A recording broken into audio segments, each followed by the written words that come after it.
So, we have been discussing meditation.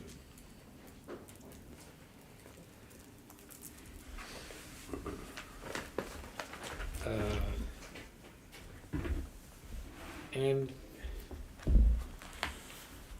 last week we were discussing the prerequisites for being able to develop calm abiding.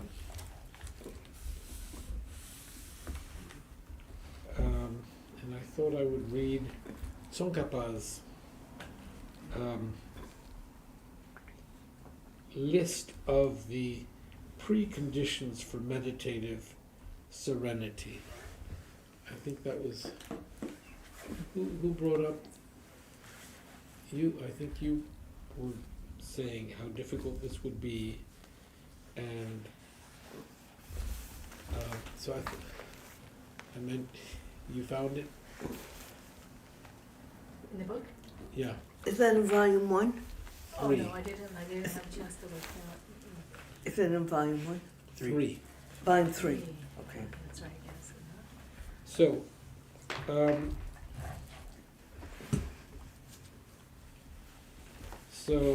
Tsongkhapa says, relying on the preconditions for meditative serenity. This is specifically the preconditions Oh, right.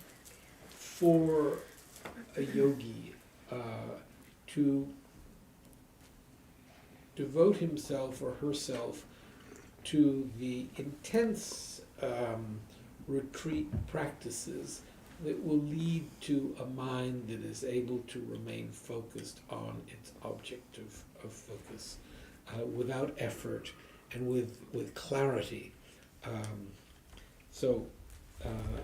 And I say these in Beyond Religion, His Holiness will explain how we should work towards familiarizing ourselves and developing a certain amount of concentration. But here we're talking about the prerequisites for engaging in the meditation that would lead one to being able to remain focused on our object for 4 hours without effort, and thereby deriving a certain pliancy, a certain clarity and vitality.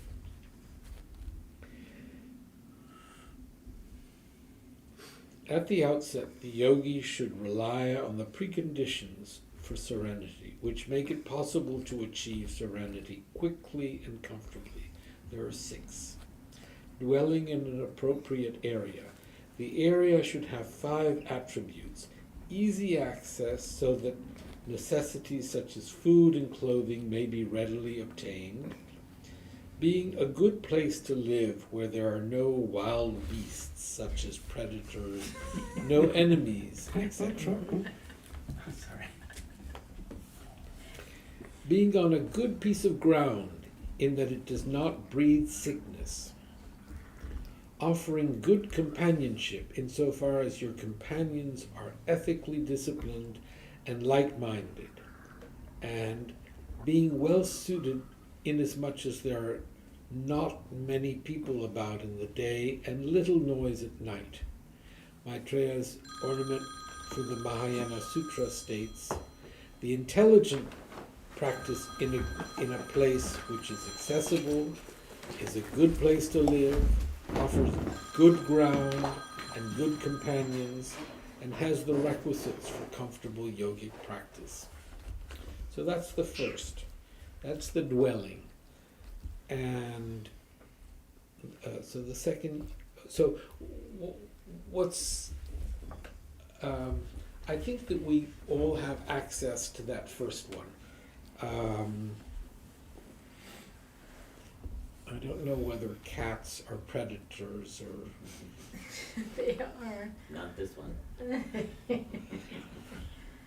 Sometimes we get a dead mouse in the middle of the night or a live one that the cats are chasing around the house. It's really dreadful sometimes when that happens. There could be bears coming around getting in the garbage. Oh, that's So, true. but I think that, we live in a way that we are not threatened by Yes. the bears. Oh, We're yes. okay. Yes. So what's very important is the people around us, the people we're living with, are supportive of the practice, what we are doing, and are good people in that they are not going to sort of pull us away from our practice, pull us away, engage us in idle conversation, etc.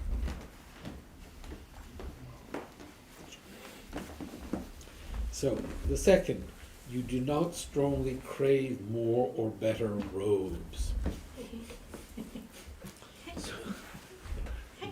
This applies to us monks, but I assure you it applies to you as well. Third, you are always content to have even the poorest robes. Again, robes. So maybe it is speaking to me. But being content with what you have and not wishing better, whatever it is. Completely giving up many activities. You give up base activities such as buying and selling. You also abandon excessive socializing with householders and renunciates, as well as pursuits such as medicine and astrology. So here, frivolous pursuits are considered medicine and astrology. And this is interesting because most of our pursuits are far more negative, or far more, what would be a better word? I don't want to just slap Frivolous. frivolous, distracting than medicine and astrology. And so I think all of these things show us how far we have to go to be ready for this. Pure ethical discipline. You do not violate precepts, doing deeds that are wrong by nature or wrong by prohibition, either in the case of vows of individual liberation or in the case of bodhisattva vows. If you do violate them through carelessness, you restore them promptly with regret in accordance with the teachings. So I think that here you're not being sloppy. You're really, there are certain aspects of our vows that we might breach, and we should really have regret. We should not just say, it doesn't really matter. We should really develop regret and go through the process of restoring our vows. Completely getting rid of thoughts of desire, etc. In the case of desires, contemplate their disadvantages in this lifetime, such as their leading to being killed or imprisoned, as well as their...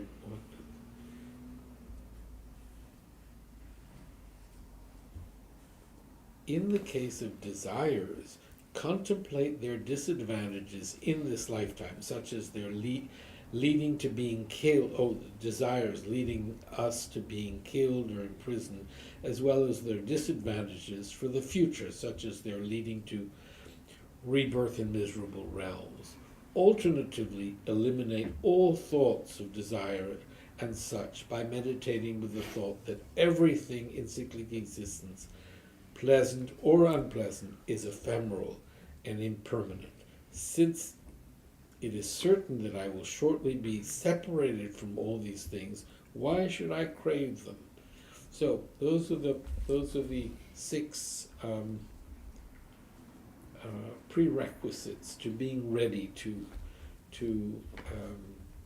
really immerse ourselves in the practice of developing single-pointed concentration.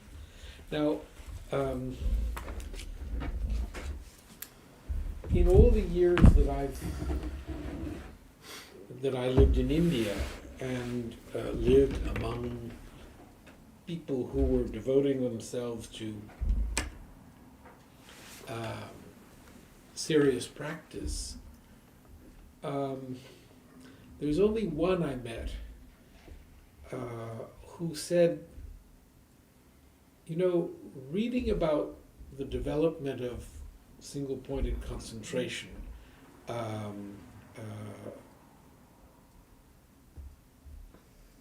it's essential for really accomplishing any kind of realization. I must go off and develop this. And I felt so inspired by that. I felt so impressed by this monk who upon reading and realizing that you can't even begin to really absorb any kind of realization unless you have this particular tool, this particular focus of mind. And so off he went to devote himself to developing the practice of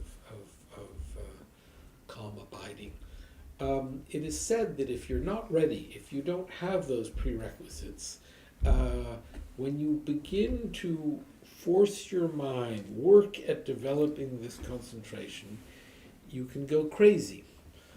So it's not something to engage in before you're ready.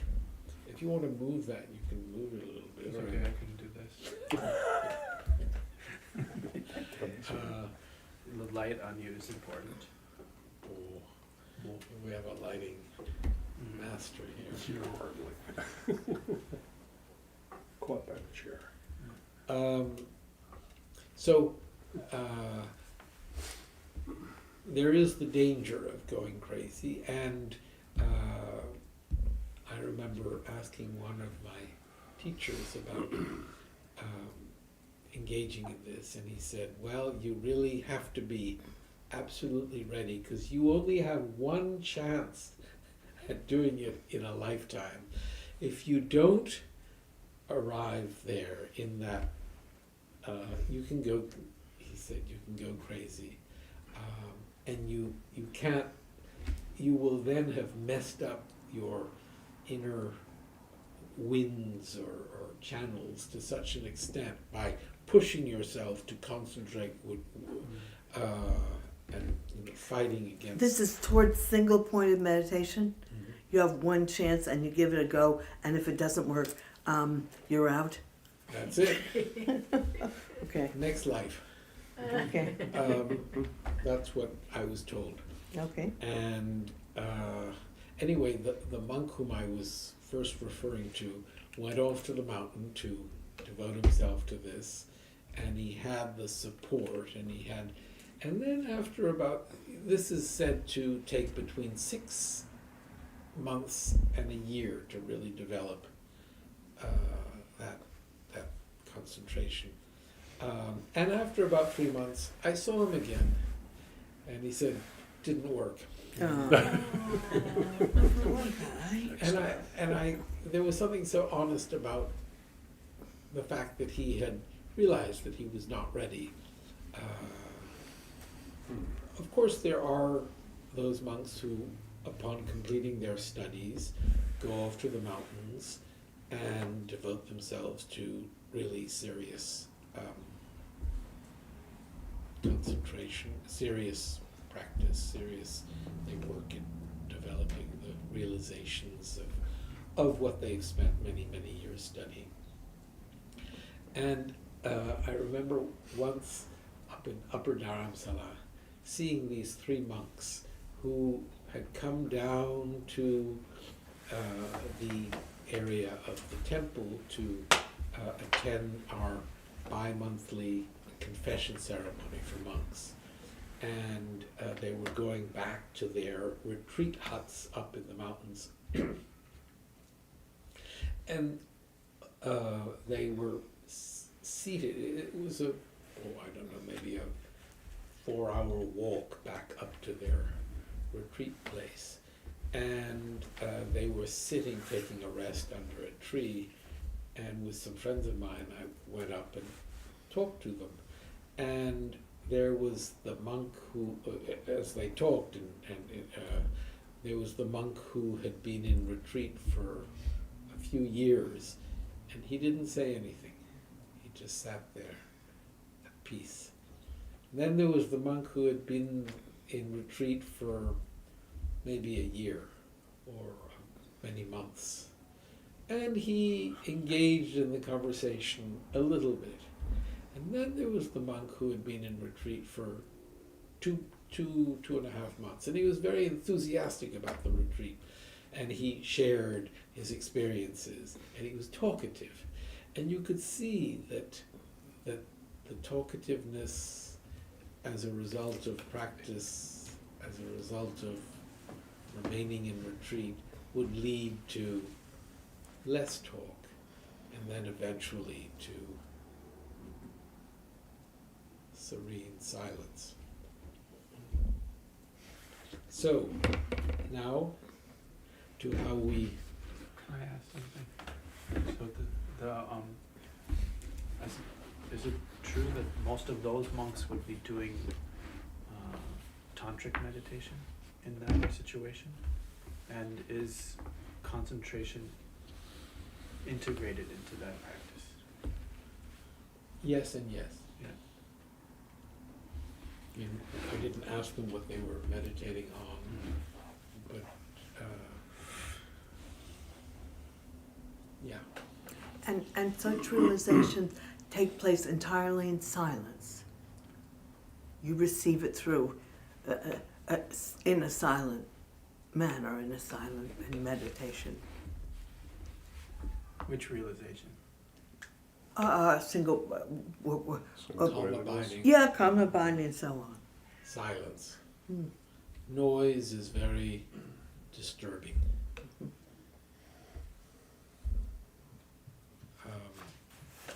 Yeah, silence is important. Okay, so we had reached page 158. One person with a book here. Okay.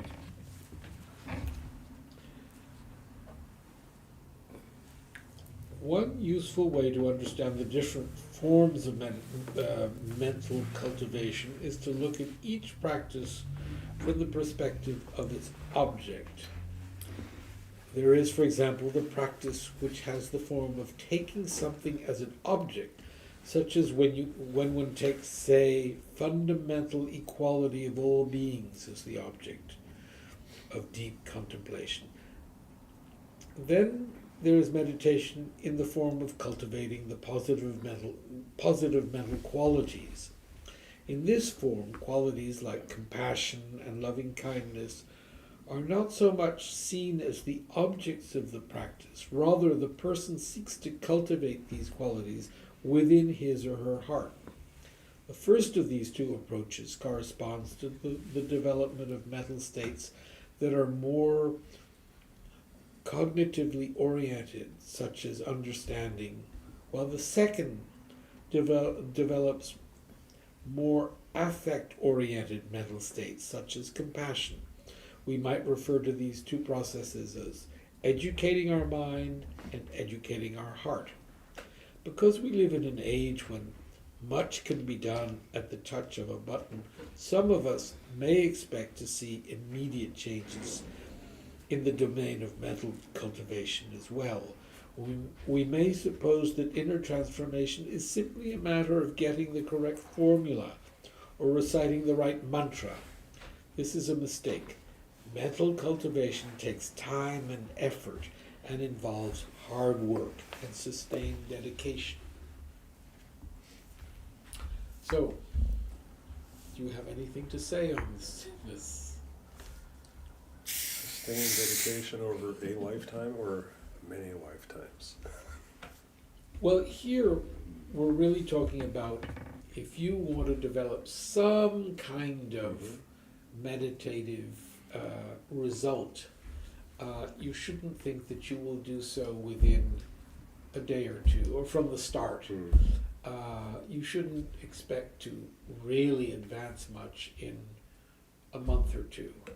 But maybe if you really devote yourself to a practice for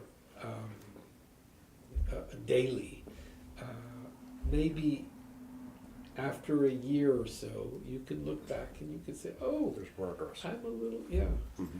that's great progress. That's extraordinary. Isn't this class part of that? What we're discussing now? So in what way? Isn't that part of the process of striving for mental equilibrium? Well, it depends how you take this class. Okay. But here, what we're really talking about is sitting and meditating. Yeah. And we can, let's just do something. We'll just follow the breath. So, sit straight with your spine straight. Your arms should be not sticking out like that, not up against, but comfortable. Your spine is straight. You look down the slant of your nose. What are the other?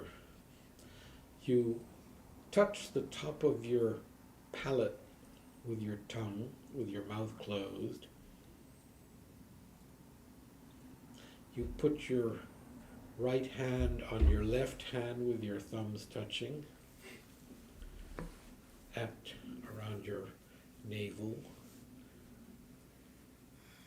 And now, as you breathe, simply watch the breath come in your nostrils and go out. So your concentration is right at the point where the air comes in your nostrils. You aren't breathing deeply. This is not some sort of like yogic breathing. You are simply watching the breath. You can watch the breath at the point of the nose, and you simply watch the air come in and then the air go out. So let's do this for just, I don't know, half a minute.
Okay. When we do this, the mind and the breath come together, and that coming together will calm us.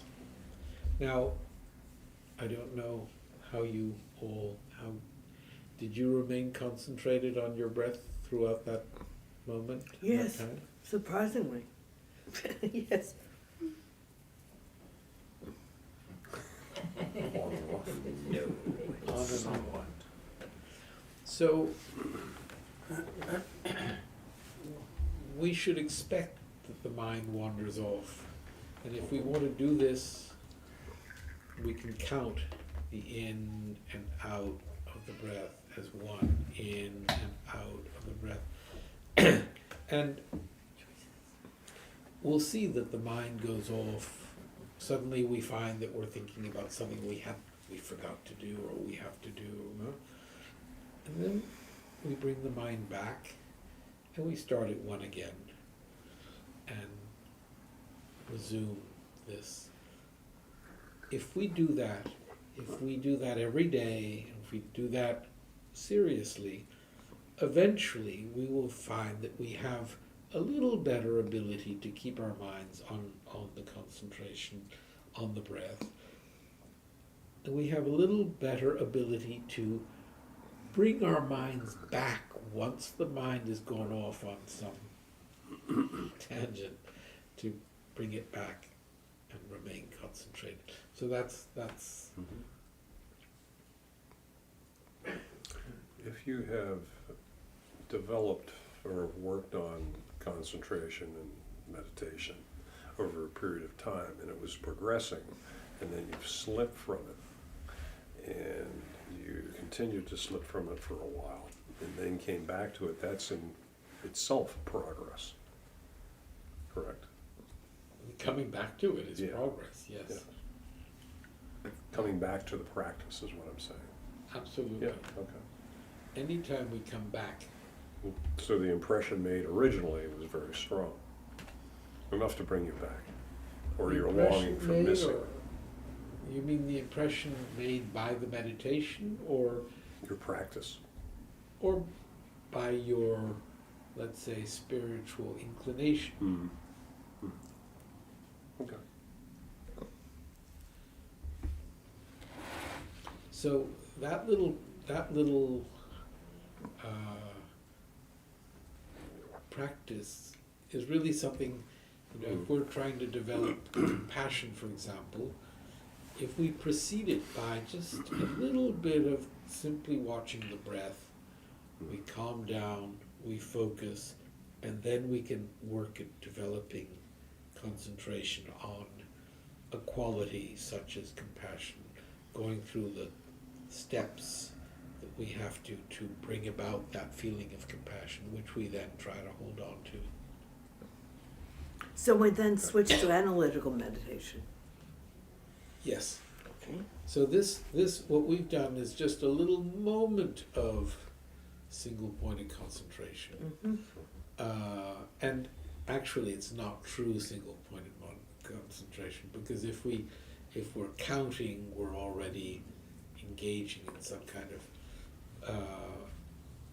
for the practice of true single-pointed concentration, we take an object, let's say a statue of the Buddha, and you first really familiarize yourself with it, and you get to know it, and then in the meditation you are not looking, you are bringing to mind this sort of visual image sort of right here, and it should have a certain weight to it, and you keep it in mind, and your mind is going to go off and you have to bring it back, and it goes off in another direction and you bring it back, and then once you are able to remember it for a little longer and a little longer, you'll find that your mind might get sort of heavy like that, and you have to bring up the vitality or the clarity, and then you do so, and then you find that you're getting all anxious, and then you have to calm the mind down. So you have to, these are the steps that you have to go through over a long period of time. You know, this is like full-time practice, but that's how. Okay. So, the quote was making a distinction between practices or meditations that are more cognitive and ones that are more effective. And in both cases, we use concentration in both contexts. So the tool of concentration, so concentration, as I said last week, concentration is considered to be neutral. The quality of concentration depends on what you're focused on. So if you are focused on compassion, for example, once you have gone through the analytical meditation that brings about compassion, focusing on compassion becomes, yes, the heart, a development of the heart. What was the other example that was given? Impermanence? No, Was it? here it wasn't, but we can take impermanence. It's a different, you are holding on to an inference and absorbing that inferred truth.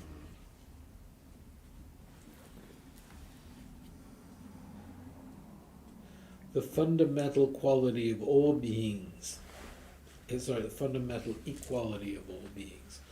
Here, when we are working towards developing bodhicitta,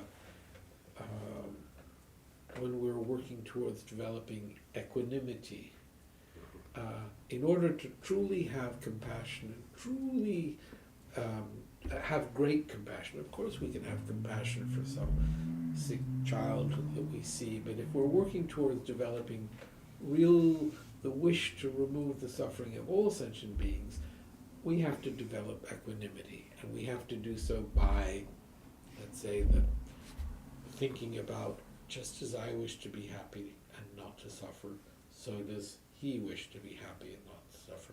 Just as I wish to be happy and not to suffer, you wish to be happy. And I, in my mind, go through one person after another, really recognizing that we are the same in wishing for happiness and not wishing to suffer. And we extend that towards mosquitoes, and we extend that towards the raccoons and the deer that come here and eat.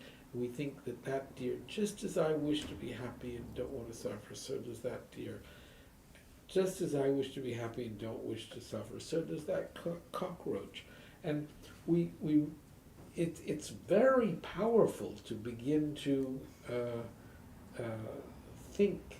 recognize that actually there's no difference in that wish to be happy and to be protected from suffering between me and the cockroach. That's the example that's shown here, developing that sense of equality. And arriving at, just as I wish to be happy, all sentient beings wish that happiness and wish not to suffer. The affective is nevertheless mental, though, is it not? I don't know what you're saying. So if we talk about compassion or love, Mhm. those are mental factors, right? Yeah. So somehow I feel like in the West we have a little bit more of a distinction between thoughts and emotions, whereas it's actually different as presented in this system.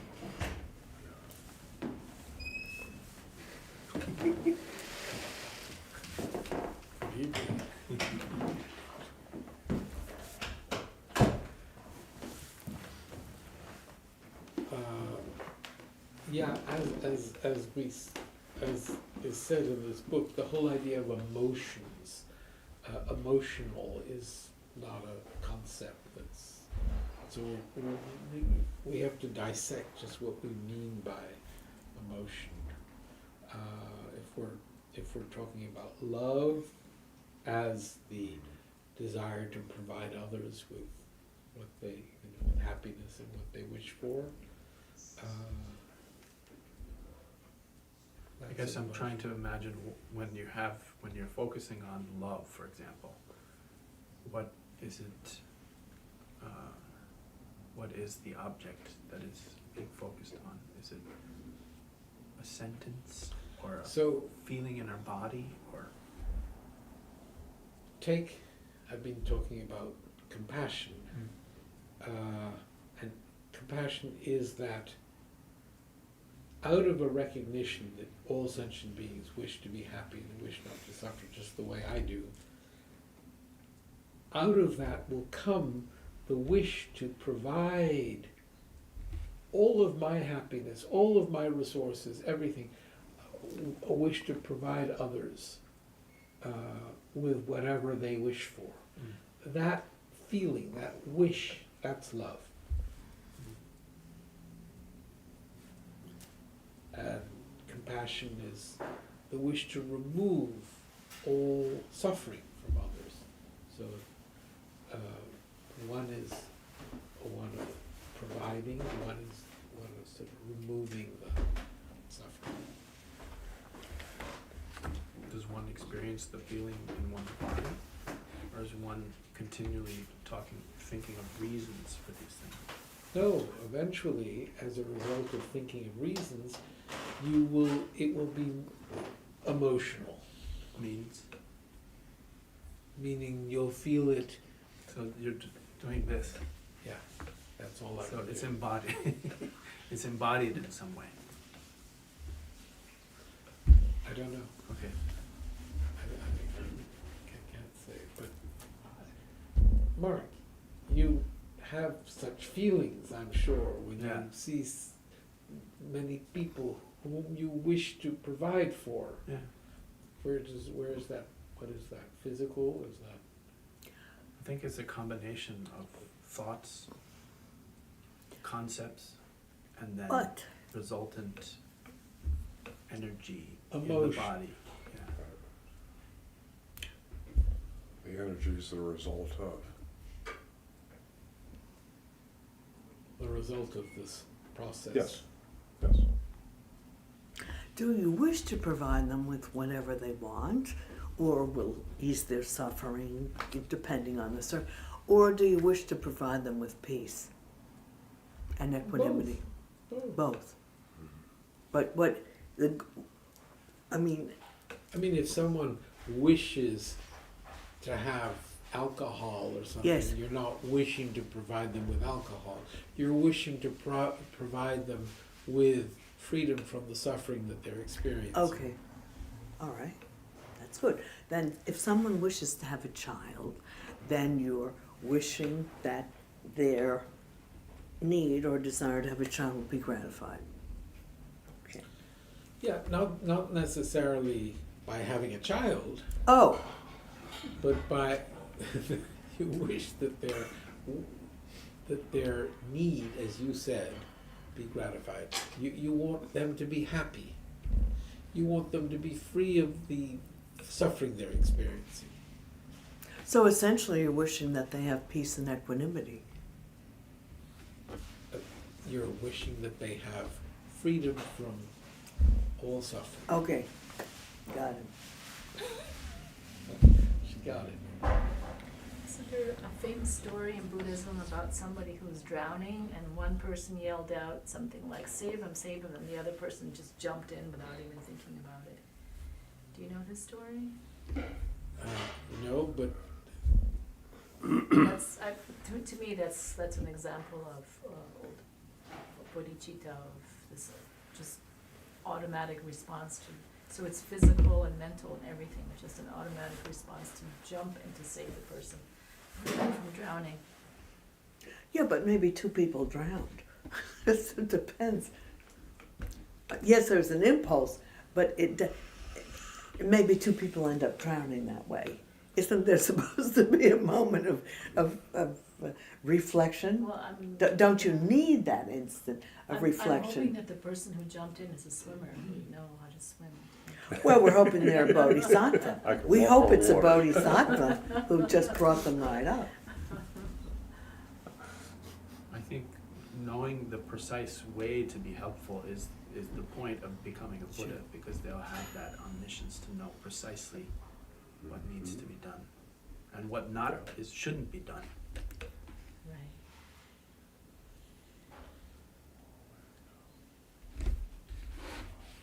so, dealing with procrastination. This is Do we do this part later? Yes, Bravo. of course. Tomorrow. Bravo. Next week, I think. Monday, maybe Monday. Okay, time's up. Monday would be a good day. What year? for the beginner. The first requirement for mental cultivation is a serious commitment to practice. Without such a commitment, it is unlikely that a person will ever get around to starting at all. Then His Holiness tells a story of, it's an interesting story. I sometimes tell a story in connection with the problem of procrastination. There was once a Lama who, to encourage his students, promised he would take them on a picnic one day. This incentive had the hoped-for effect, and the young monks eagerly applied themselves to their studies. Yet the promised picnic did not materialize. After some time, the youngest student, not willing to let go the prospect of a day off, reminded the teacher of his promise. The Lama responded by saying he was too busy at the moment, so it would have to wait. A long time passed, and summer gave way to autumn. Again the student reminded the Lama, "When are we going to go on this famous picnic?" Again the Lama replied, "Not just now. I'm really far too busy." One day the Lama noticed a commotion among the students. What's happening, he asked. A dead body was being carried out of the monastery. Well, replied the youngest student, that poor man over there is going on a picnic. The point of this story is that unless we make time and a proper commitment for the things we tell ourselves and others we are going to do, we will always have other obligations and more pressing concerns, while death may intervene at any time. So what do you think of that story? You should do what you have to before you die.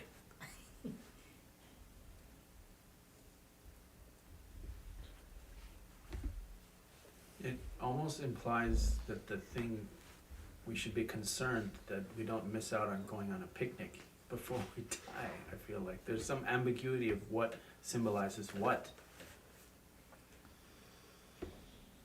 So, I ask you. Not sure. You have a choice whether to go on a picnic or not, is what's implied. You have a choice. And is that the best decision? We should think about death all the time. Before we go to bed, we should think, maybe I won't wake up tomorrow morning.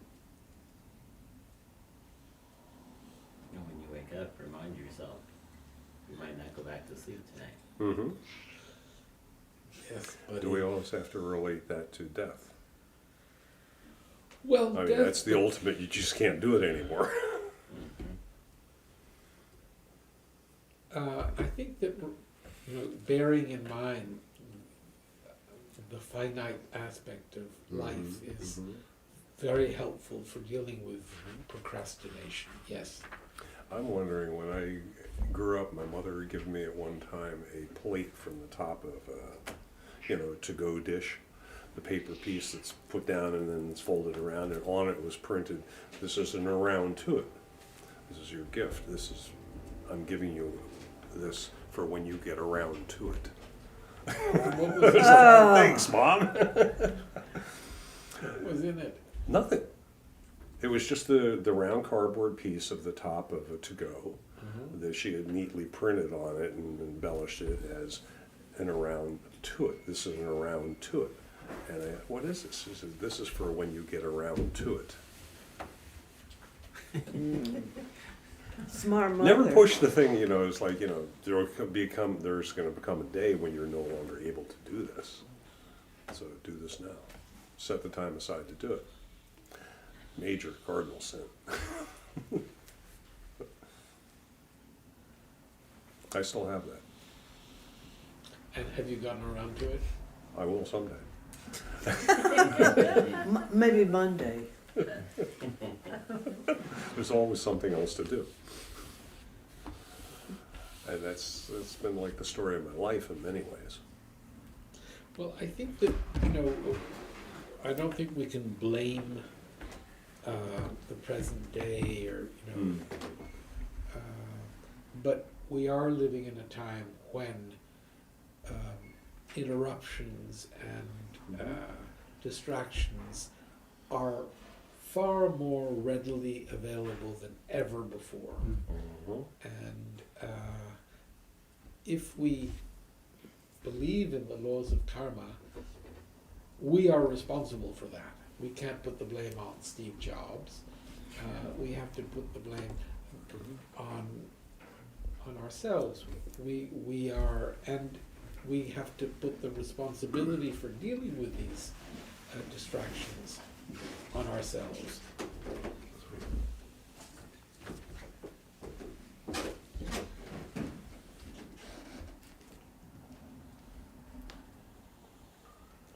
So we have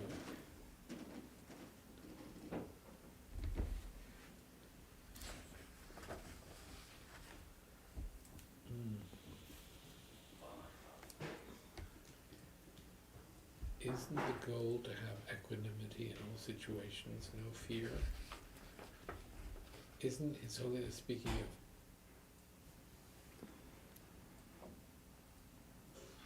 of what is this word? A secular perspective when saying reasonable fear can be helpful.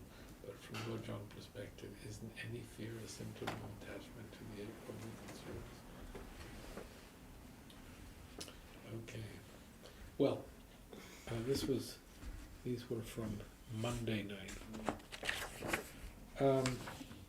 So I'm sorry, I lost where we were.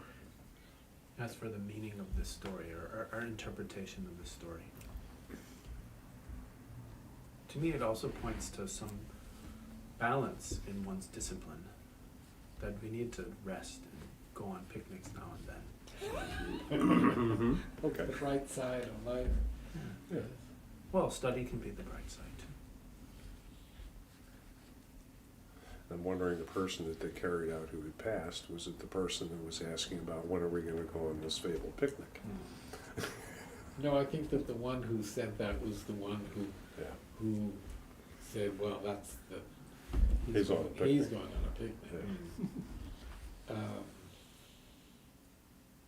No, we have to seize the opportunity. This opportunity just is so fleeting, and we have to grab it. And anytime we grab it is good. I think that's Good. Cool.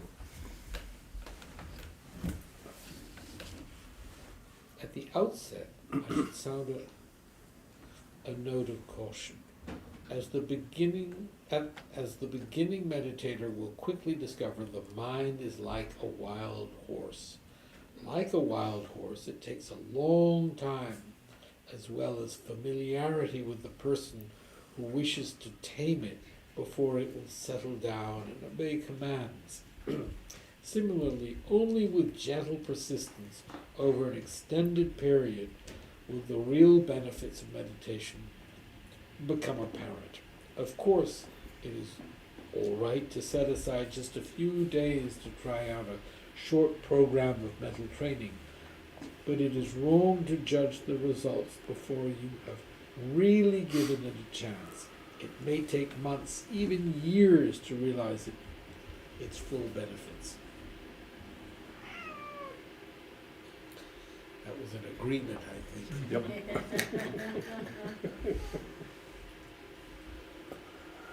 So let's put this aside here now.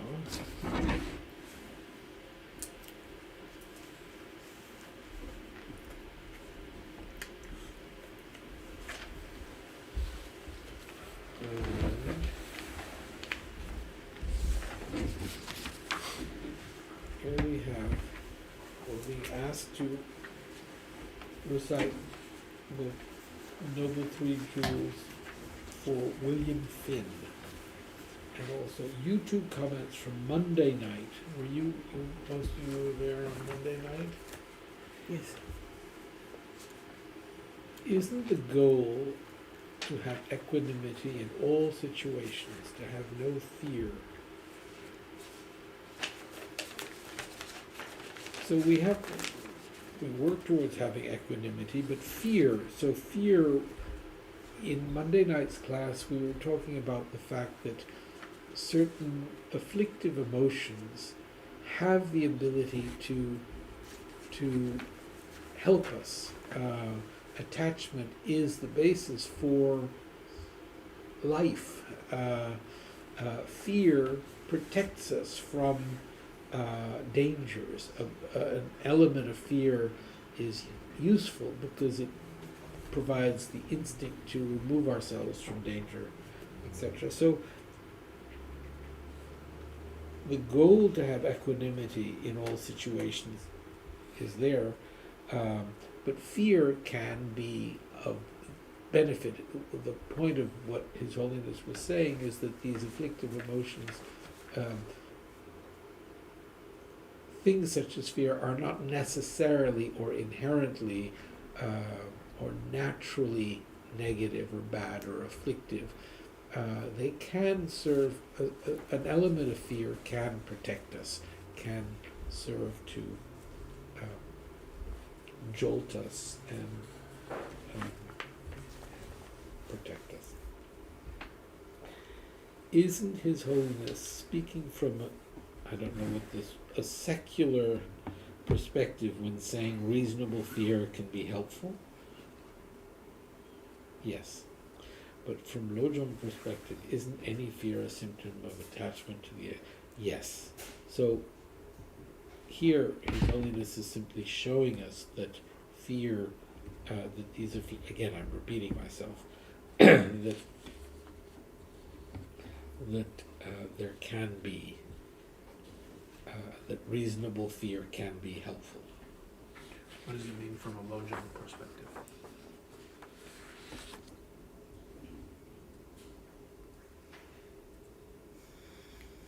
As we are working to take the opportunities that life serves up as as elements for practice,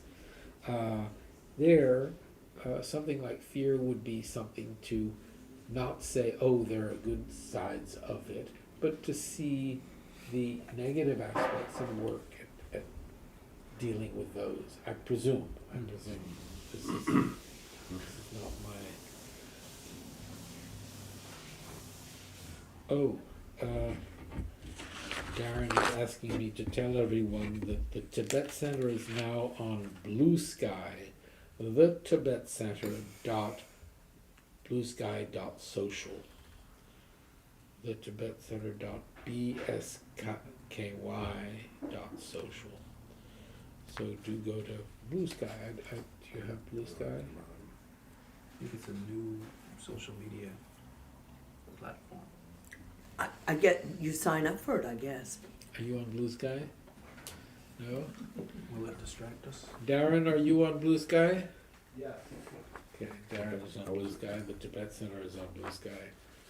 Will it distract us? Well, we have to catch up Definitely. then. We have to improve. And he tells me that Rachel Maddow is on Blue Sky Oh. too. Okay. Rachel Maddow is quite different from what we're covering here. I'm just reading the notes that I've handed. I see. It's just, So, the Sutra of the Recollection of the Noble Three Jewels. I prostrate to the Omniscient One. Thus the Buddha, Bhagavad, Tathagata, Arhat, Samyak Sambuddha, the learned and virtuous one, the Sudatta, the knower of the world, the charioteer and tamer of beings, the unsurpassable one, the teacher of devas and humans is the Buddha Bhagavat. The Tathagata is in accord with all merit. He does not waste the roots of virtue. He is completely ornamented with all patience. He is the basis of the treasures of merit. He is adorned with the minor marks. He blossoms with the flowers of the major marks. His activity is timely and appropriate. Seeing him is without disharmony. He brings true joy to those who long with faith. His knowledge cannot be overpowered. His strength cannot be challenged. He is the teacher of all sentient beings. He is the father of bodhisattvas. He is the king of noble ones. He is the guide of those who journey to the city of Nirvana. He possesses immeasurable wisdom. He possesses inconceivable confidence. His speech is completely pure. His melody is pleasing. One never has enough of seeing him. His form is incomparable. He is not stained by the realm of desire. He is not stained by the realm of form. He is not affected by the formless realms. He is completely liberated from suffering. He is completely and utterly liberated from the skandhas. He is not possessed with dhatus. His icons are controlled. He has completely cut the knots. He is completely liberated from extreme torment. He is liberated from craving. He has crossed over the river. He is perfected in all the wisdoms. He abides in the wisdom of the Buddha Bhagavats who arise in the past, present, and future. He does not abide in nirvana. He abides in the ultimate perfection. He dwells in in the Buddha where he sees all sentient beings. All All these these are are the perfect virtues of the greatness of the Buddha Bhagavat. the holy Dharma is good in the beginning, good in the middle, good at the end. Its meaning is excellent. Its words are excellent. It is uncorrupted. It is completely perfect and completely pure. It completely purifies. The Bhagavat teaches the Dharma well. It brings complete vision. It is free from sickness. It is always timely. It directs one further. seeing it fulfills its own purpose. It brings discriminating insight for the wise. The Dharma which is taught by our minds is revealed properly in the Nine. It is renunciation. It causes one to arrive at perfect enlightenment. It is without contradiction. It is pithy. It is trustworthy and puts us into the journey. As for the son of the great Yana, they enter completely, they enter insightfully, they enter straightforwardly, they enter harmoniously. They are worthy of veneration with joy and palms. They are worthy of receiving prostration. They are a field of glorious merit. They are completely capable of receiving all gifts. They are an object of generosity. They are a great object of complete generosity. The protector who possesses great kindness, the omniscient teacher, the basis of oceans of merit and virtue, I prostrate to the Tathagata, pure the cause of freedom from passion, virtuous liberating from the lower realms. This alone is the supreme ultimate truth. I prostrate to the Dharma, which is peace. Having been liberated, they show the path to liberation. They are fully dedicated to the disciplines. They are a holy field of merit and possess virtue. I prostrate to the Sangha. I prostrate to the Buddha, the leader. I prostrate to the Dharma, the protector. I prostrate to the Sangha, the community. I prostrate respectfully and always to these three. The Buddha's virtues are inconceivable. The Dharma's virtues are inconceivable. The Sangha's virtues are inconceivable. Having faith in these inconceivables, therefore the fruitions are inconceivable. May they be born in complete farewell.